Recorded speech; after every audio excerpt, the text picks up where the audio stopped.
మరి ఈ రోజు రీనోటిఫికేషన్ కొత్త షెడ్యూల్కు ఇచ్చాము. ఈ వివరాలు మీకు తెలియజేయాలి అని అనుకున్నాము. మీ ద్వారా అందరి ఓటర్స్కి కూడా గ్రామ పంచాయతీ ఎలక్షన్స్ జరగబోతున్నాయి అని తెలియజేసుకుంటూ ఉన్నాను.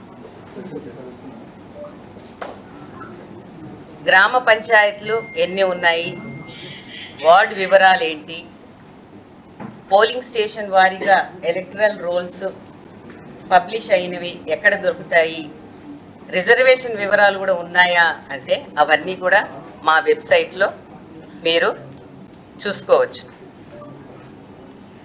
ఈరోజు నుండి ఎంసీసీ కోడ్ కూడా అమల్లోకి వస్తుంది. మరి ఈ గ్రామ పంచాయతీ ఎలక్షన్స్ 3 దఫాలుగా చేయాలని నిర్ణయించడం జరిగింది. ఒక ఫేజ్కు ఇంకొక ఫేజ్కు 2 రోజుల వ్యవధితో ఈ షెడ్యూల్ అన్నది నిర్ణయించడం జరిగింది.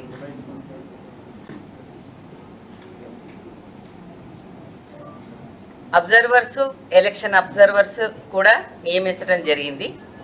వాళ్ళందరూ కూడా ఎంసీసీ కోడ్ గురించి నివేదికలు మాకు పంపిస్తారు. మరి మీ అందరు ఎదురు చూసే షెడ్యూల్ వివరాలు మీరు కనుక చూస్తే ఫేజ్ 1, ఫేజ్ 2, ఫేజ్ 3 ఇలా అన్ని ఫేజులు కూడా 31 జిల్లాల్లో జరుగుతాయి. కొన్ని మండలాలు ఒక్కొక్క ఫేజ్లో ఉంటాయి.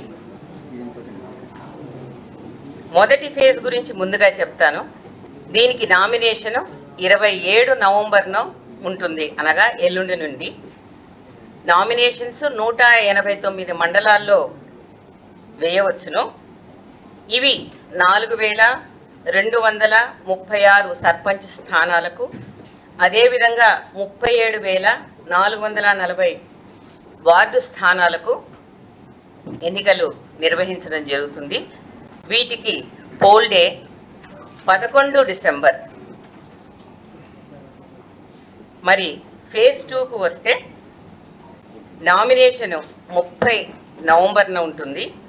ఇవి 193 మండలాల్లో 4333 సర్పంచ్ స్థానాలకు, 38,350 వార్డు స్థానాలకు పోల్ డే 14 డిసెంబర్న జరుగుతుంది.